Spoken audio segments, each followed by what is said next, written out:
باب الصدق، سچائی کا بیان۔ يا أيها الذين آمنوا اتقوا الله وكونوا مع الصادقين۔ اللہ تعالی نے فرمایا، اے ایمان والو، اللہ سے ڈرو اور سچوں کے ساتھی بنو۔ والصادقين والصادقات۔ اور فرمایا سچ بولنے والے مرد اور سچ بولنے والی عورتیں۔ فإذا عزم الأمر فلو صدقوا الله لكان خيرا لهم۔ مزید فرمایا اگر وہ اللہ سے سچ بولتے تو یہ ان کے حق میں بہتر ہوتا۔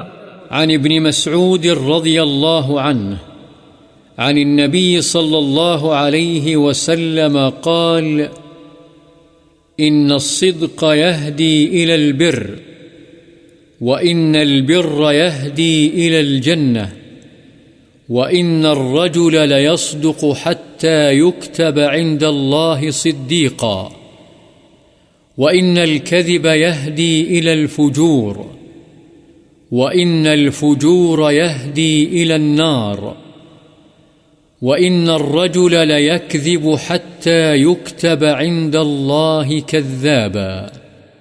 متفق عليه۔ حضرت ابن مسعود رضی اللہ عنہ سے روایت ہے کہ نبی کریم صلی اللہ علیہ وسلم نے فرمایا، یقیناً سچائی نیکی کی طرف رہنمائی کرتی ہے اور نیکی جنت کی طرف لے جاتی ہے۔ آدمی سچ بولتا رہتا ہے یہاں تک کہ اسے اللہ کے ہاں بہت سچا لکھ دیا جاتا ہے، اور جھوٹ نافرمانی کی طرف رہنمائی کرتا ہے اور نافرمانی جہنم کی طرف لے جاتی ہے، اور آدمی یقیناً جھوٹ بولتا رہتا ہے یہاں تک کہ اللہ کے ہاں اسے بہت جھوٹا لکھ دیا جاتا ہے۔ بخاری و مسلم۔